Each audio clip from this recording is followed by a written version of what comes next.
छटंकी का मतलब होता है फिसलन। आम के बीज को अगर आप हाथ में पकड़ेंगे तो कभी आती नहीं, वो फिसल जाती है। सो छटंकी का मतलब होता है बहुत ही एक्टिव, बहुत ही चंचल। और छोटकी इसलिए नाम है कि ये 3 बहनों में सबसे छोटी है, इसलिए छोटकी है। और एक फीमेल चार्ली चैपलिन है ये, तो इसलिए छटंकी है। तो छोटकी छटंकी एक नाम है और एक एडजेक्टिव है। दोनों नाम, नाउन और एडजेक्टिव मिल करके इनका नाम बना हुआ है। तो छोटकी छटंकी एक ही नाम है, इनको ही कहा जाता है छोटकी छटंकी। जैसे कहते हैं ना कि कुछ शब्द ऐसे मदमस्त, अगर इसको एक साथ नहीं बोलेंगे तो उसका मतलब नहीं निकलेगा। तो छोटकी छटंकी हम एक साथ ही बोलेंगे तो ये मतलब समझ में आएगा। सर, ये सीरियल बनाने के पीछे आपका क्या उद्देश्य है? देखिए, इसके पीछे मकसद ये है कि यूपी और बिहार में, ख़ास करके मतलब पूरे हिंदुस्तान में, उन बापों से बड़ी गुजारिश है कि इस सीरियल को देखने के बाद सुधर जाए, जिनको ऐसा लगता है कि 36 गुण के बराबर एक ही गुण होता है पैसा कमाना। उनको किसी भी चीज़ से लेना देना नहीं होता है, कि उनको ये देखना होता है कि लड़के के बाप के पास कितना पैसा है, लड़के की सैलरी कितनी है, ऐब चाहे कितने भी हो, वो सब जो है वो पैसों में उसको उस कारपेट के नीचे सारे ऐप डाल देते हैं और पैसा सामने आ जाता है। हिंदुस्तान में आप देखेंगे कि मिसमैच शादियां जो है ना इन दिनों बहुत हो रही है। लड़की स्ट्रीट स्मार्ट है, लायक है, 4 क्लास अगर कम पढ़ी हुई है, उसकी शादी हो जाएगी इंजीनियर से, डॉक्टर से। ऐसे इंजीनियर डॉक्टर से जिनका मकसद भी है पैसा कमाना, जिनका काम नहीं है सेवा करना, मतलब ही है पैसा कमाना, और पूरी कीमत भी वसूल करते हैं। और वो बाप अक्सर उस तरह के दूल्हे को चुनते हैं जहाँ पे इन बेटियों की शादी कर दी जाती है। और ज़िंदगी भर अगर कोई कमी अगर बाप ने छोड़ रखी है तो हमेशा उसको ह्यूमिलेट भी होना पड़ता है। मतलब इसके साथ एक मैसेज भी जा रहा है, मैसेज भी जा रहा है कि आप लायक वर्ड ढूंढिए, आप पैसा मत ढूंढिए। फीमेल चार्ली चैपलिन चाहिए उनको, तो वो वर्ड ही बहुत काफ़ी था मेरे लिए होमवर्क के लिए। बाकी मैं झारखंड रांची से हूँ, तो लैंग्वेज में पकड़ मेरी पहले से थी, तो शायद थोड़ी इजी हो गई। लेकिन जो कैरेक्टर मैंने पकड़ा उसके लिए मैंने, जो इन्होंने वर्ड यूज़ किया उसके लिए मैंने काफ़ी, जो भी मैं सच बोलूँ तो मैंने कार्टून नेटवर्क ज़्यादा देखा कि वो कितना फास्ट करते हैं और उनका जो बॉडी लैंग्वेज होता है। जैसे लोग बोलते हैं बड़े हो जाते तो कार्टून नेटवर्क नहीं देखना चाहिए, लेकिन मुझे लगता है कि आप कितने भी बड़े हो जाओ, पोगो चैनल ज़रूर देखना चाहिए। तो ज़्यादा कुछ नहीं, लेकिन हाँ, मैंने वो बॉडी लैंग्वेज और ये बहुत सारी चीज़ें जो हैं वो मैंने कार्टून, झूठ नहीं बोलूँगी, कार्टून नेटवर्क से मैंने पकड़ा। और बिहार की खास विशेषता यह है कि वो विसंगतियों का प्रदेश है और ग्लोरियस कॉन्ट्रडिक्शंस जिसे कहते हैं, एक ही जगह पर अतीत भी है, वर्तमान भी और भविष्य भी है। तो आपने सही कहा, बड़ा कठिन है बिहार को एक सूत्र में बांधना। हमने ये चुनौती ली है और हम जो वर्तमान बिहार है, जो बहुत तेज़ी से बदल रहा है और बहुत तेज़ी से बाकी सब देश के जो एस्पेक्ट्स हैं उसके साथ समाहित हो रहा है, उसको हमने कैप्चर किया। मेरे लिए एक एडवांटेज यहाँ, जैसे कि हमारी लीड के लिए भी एडवांटेज है, मैं बिहार से हूँ और बिहार में भी ग्रामीण क्षेत्र से बड़ी क्या कहते हैं, बड़े सीरियसली अटैच्ड हूँ। हर साल जाता हूँ, वहाँ रहता हूँ, लोगों से मिलता हूँ, तो मेरा वहाँ जो अनुभव है वो मुझे हेल्प करता है स्क्रिप्ट को लिखने में।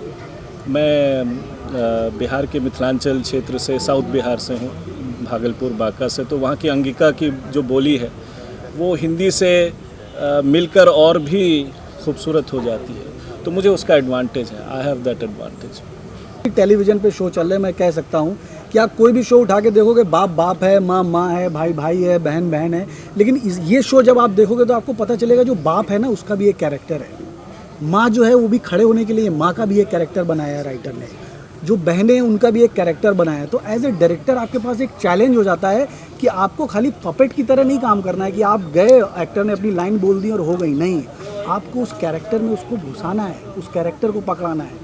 वो लाइनों में जो राइटर ने जो लाइनें लिखी हैं वो लाइनें आपको एक्टर से बुलवानी है। तो एज ए डायरेक्टर इस तरह का शो जो है, जो जिसको हम कहेंगे ये देसी शो है, इसको करने में आपके सामने बहुत चैलेंजेस आते हैं। सर, मैं पहला एपिसोड देख रहा था। हाँ, मैंने समझा कि कैरेक्टर तो इन्होंने बहुत अच्छा प्ले किया है, लेकिन मैंने ये भी ध्यान दिया है कि बैकग्राउंड जो म्यूजिक थी हाँ वो बहुत अच्छा शूट करा था। बहुत उस बारे में बताइए, किस तरह से उसे आपने लिया? बैकग्राउंड म्यूज़िक जो है वो हमारे म्यूज़िक डायरेक्टर विनय सिंह करके हैं एक, उन्होंने किया है। एक्चुअली हम लोग कई बार उस सेशन पे बैठे कि हमको वहाँ का जो देसीपन चाहिए था म्यूज़िक में वो आए, तो कई सेशंस हुए, उसके बाद वो बनाया गया। सर, प्रोडक्शन हाउस के बारे में जानना चाहेंगे? प्रोडक्शन हाउस के बारे में हमारे प्रोड्यूसर जो है मासूम जी ये प्रोडक्शन बताएंगे। हाउस का नाम है गांव वाला कॉन्सेप्ट स्टूडियोज, ठीक है। तो प्रोडक्शन हाउस जो है शुरू से ही, इस प्रोडक्शन हाउस के पीछे विज़न सिर्फ यही है, गांव वाला वर्ड सिर्फ इसलिए है कि सबसे विशुद्ध चीज़ जो होती है ना वो गांव होती है। हवा भी विशुद्ध आपको मिलता है, खाने को भी विशुद्ध मिलता है, पीने को भी विशुद्ध मिलता है, वातावरण भी विशुद्ध मिलता है। तो अगर बहुत ही रूटेड अगर एक कोई क्रिएटिव ब्रेन है और अगर वो सोचना शुरू करता है, तो मुझे लगता है कि गांव वाला आप जैसे ही कहते हैं, एक विशुद्धता का एक बहुत बड़ा जो है एक होराइजन आप खोल देते हैं, और गांव वाला कहते ही अपनापन महसूस होता है। आज बाहर से नारियल की तरह सख्त और अंदर से बड़ा ही सॉफ्ट और मुलायम।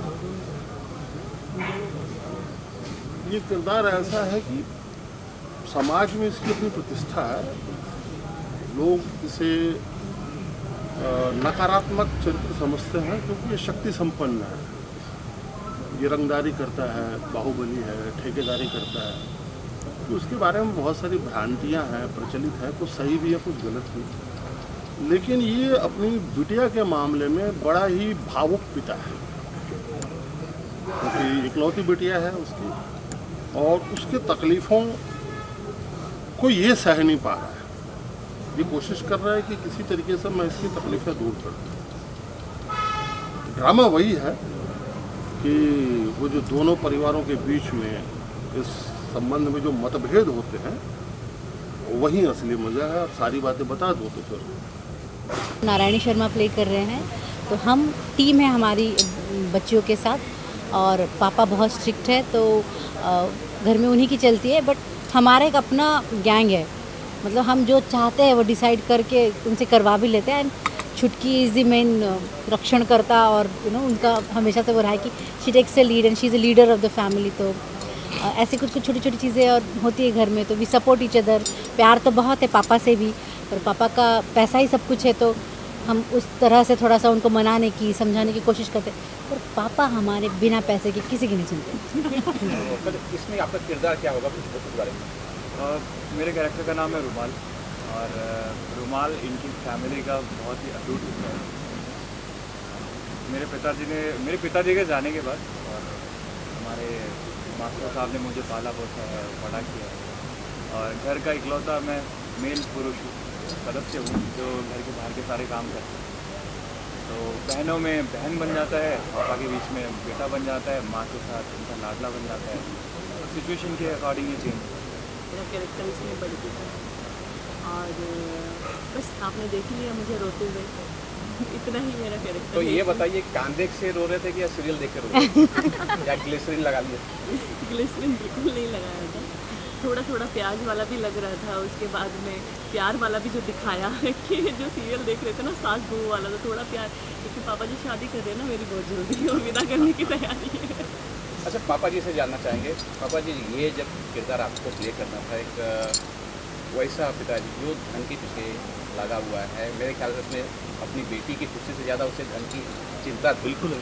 तो सर उस बारे में बताइए कि उस बारे में यही है कि मतलब जो मास्टर शिवोत्तम शर्मा है वो धन को नहीं मिलने देगा, बाकी सब चीज़ें ठीक है, लेकिन हाँ बेटियों की भी केयर करता है वो, लेकिन धन थोड़ा सा पहले, और वो चाहता है कि धन से जो है ना वो अच्छे दामाद या अच्छी चीज़ें वो खरीदी जा सकती है। ऐसा मतलब इतना वो इम्पोर्टेंट चीज़ है।